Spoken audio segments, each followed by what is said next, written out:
विश्व भर के पर्यावरणविद क्लाइमेट चेंज की चिंता कर रहे हैं। उसी तरह आज राजनीतिक पर्यावरण भी चिंतकों की चिंता का विषय है।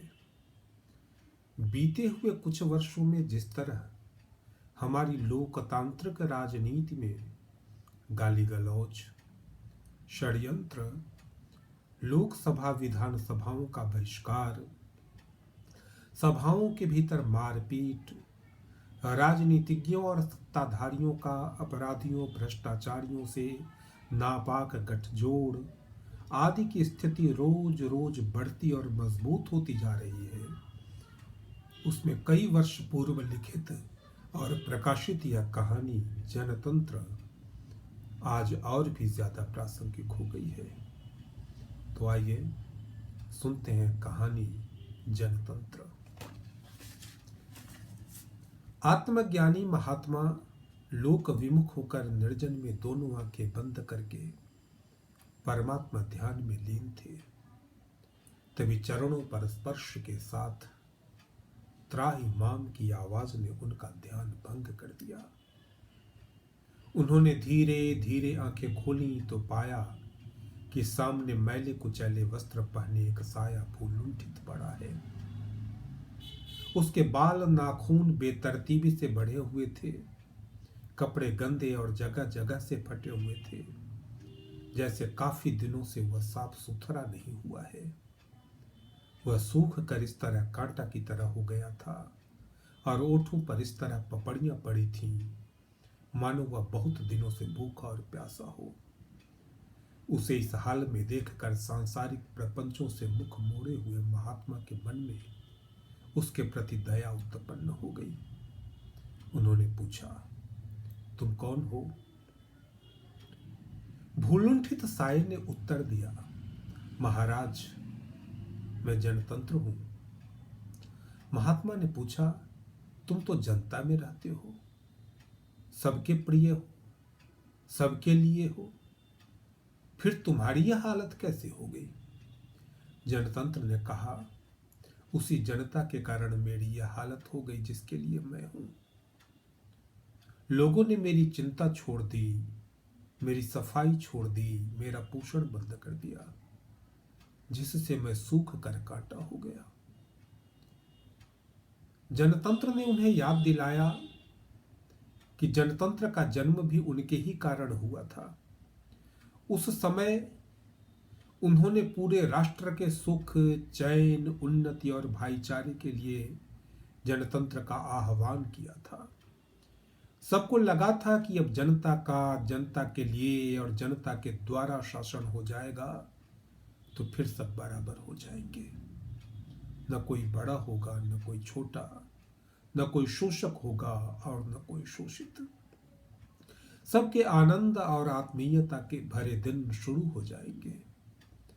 उस समय वह नवोदित जनतंत्र सबकी आशाओं का केंद्र था, सबका दुलारा था। लेकिन आज जब वह संकट में आ गया है तो फिर उनकी शरण में आया है। उन्होंने पूछा, तब तुम क्या चाहते हो? जनतंत्र ने गुहार लगाई, महाराज, मेरे प्राण संकट में है।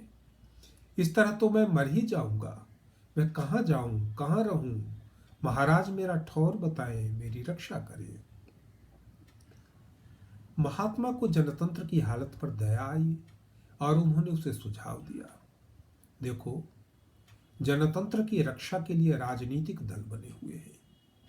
उन्हीं के पास जनतंत्र के पोषण और उसे साफ सुथरा रखने की जवाबदेही होती है। वे जनतंत्र के सशक्तिकरण और सौंदर्यीकरण की फिक्र करते हैं। उनके साथ तुम सुख चैन से जी सकोगे। तुम राजनीतिक दलों में ही जाकर रहो। समझा बुझा कर उन्होंने फिर अपनी आंखें मूंदी और परमात्मा ध्यान में खो गए। जनतंत्र ने उनकी बात मानी और राजनीतिक दलों में जाकर रहने लगा।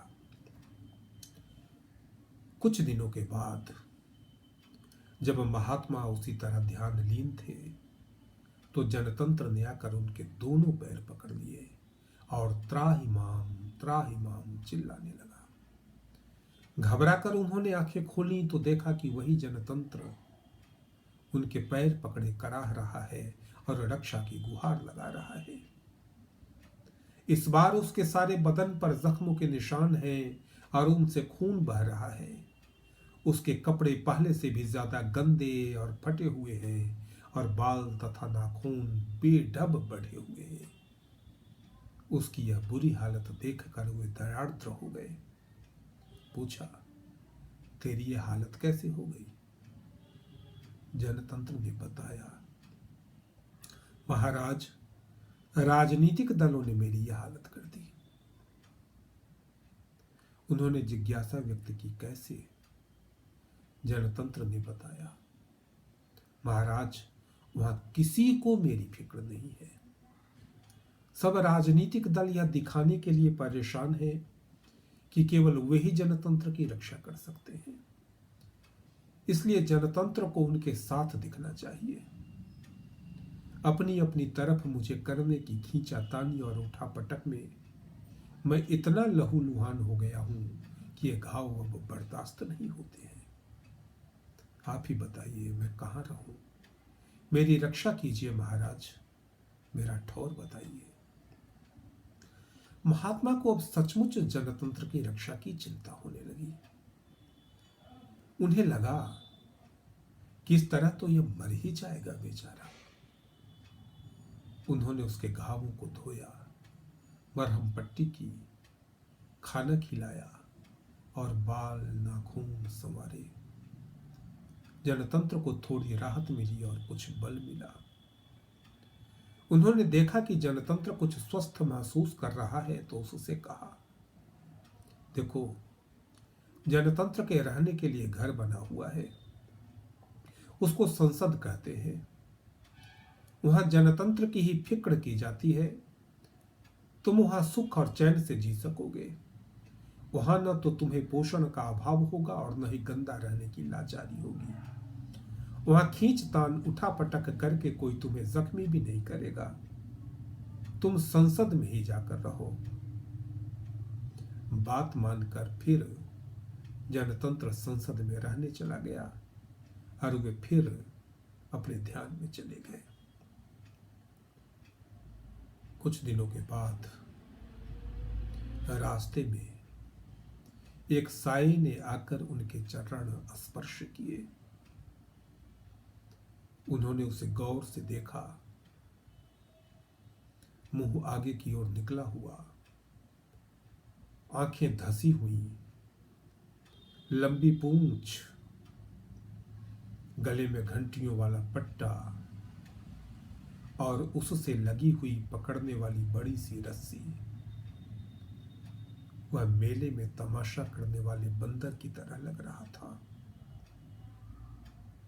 वे उसे पहचान नहीं पाए। पूछा, तुम कौन हो? उसने जवाब दिया, पहचाना नहीं महाराज, मैं ही जनतंत्र हूं। धन्यवाद।